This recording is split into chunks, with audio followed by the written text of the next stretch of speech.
Hi friends, welcome back to Mani special food. இந்த வீடியோவில் ரொம்ப சூப்பரான ப்ரான் கிரேவி எப்படி செய்கிறதுன்னு பார்க்கலாம். ரொம்பவே சிம்பிளாக செஞ்சிடலாம். டேஸ்ட் ரொம்பவே அருமையாக இருக்கும். சப்பாத்தி, சாதம் எல்லாத்துக்கூடையும் சாப்பிட்றதுக்கு ஒரு அருமையான காம்பினேஷன். எப்படி செய்கிறது அப்படின்னு பார்க்கலாம். ஃபஸ்ட்டு நான் இங்கே ஒரு பேன் எடுத்து அடுப்பில் வச்சுட்டு அதில் கொஞ்சம் ஆயில் சேர்த்துக்கிறேன். நல்லா 4-5 டீஸ்பூன் கிட்ட ஆயில் சேர்த்துப்போம்.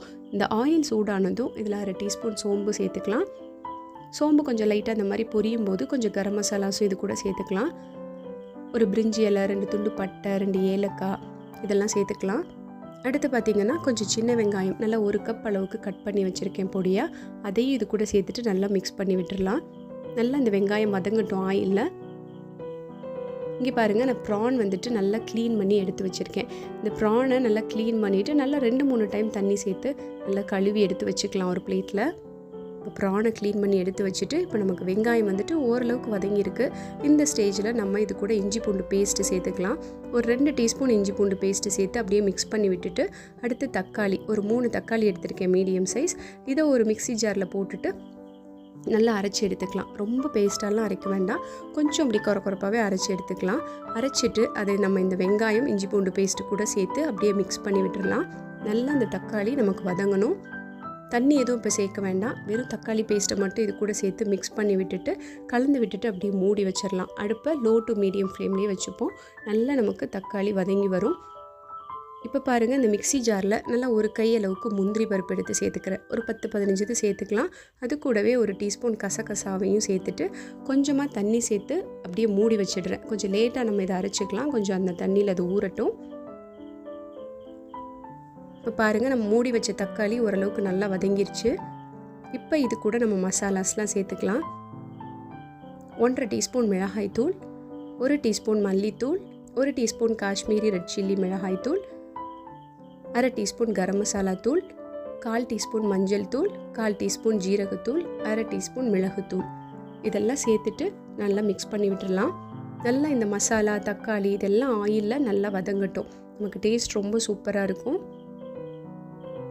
அடுப்பை நான் இப்போ லோ ஃப்ளேமில் தான் வச்சுருக்கேன். ஏன்னா இந்த மசாலாஸ்லாம் கொஞ்சம் அடிப்பிடிக்க ஆரம்பிச்சிடும். அதனால் கொஞ்சமாக தண்ணி சேர்த்துட்டு அப்படியே மிக்ஸ் பண்ணி விட்டுட்டு அடுப்பை லோ ஃப்ளேம்லேயே வச்சு அப்படியே மூடி வச்சிடலாம்.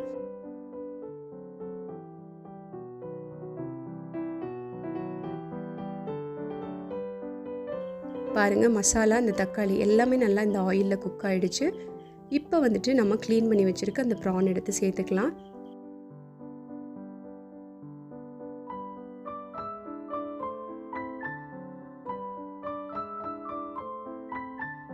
ப்ரான் இந்த மாதிரி சேர்த்துட்டு இந்த மசாலா கூட சேர்த்து அப்படியே மிக்ஸ் பண்ணி விட்டுடலாம்.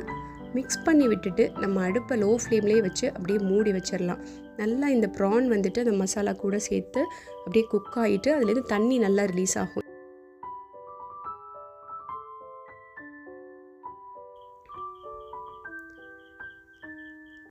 ஒரு 3-4 நிமிஷம் கழித்து நம்ம திறந்து பார்த்தோன்னா நல்லா அந்த ப்ரான்லேருந்து தண்ணி ரிலீஸ் ஆகிட்டு அந்த மசாலா கூட சேர்ந்து குக் ஆகிருக்கும். இந்த மாதிரி திறந்து கலந்து விட்டுட்டு இப்போ நம்ம இதுக்கு தேவையான அளவு தண்ணி சேர்த்துக்கலாம். இப்போ நான் ஃபஸ்ட்டு இந்த கிரேவிக்கு தேவையான அளவு உப்பு சேர்த்துடுறேன். உப்பு சேர்த்துட்டு நம்ம ஊற வச்சு வச்சுருந்த அந்த முந்திரி பருப்பு கசகசாவை நல்ல பேஸ்ட்டாக அரைச்சி இது கூட சேர்த்துடலாம். சேர்த்துட்டு 2 கிளாஸ் தண்ணியும் சேர்த்துப்போம்.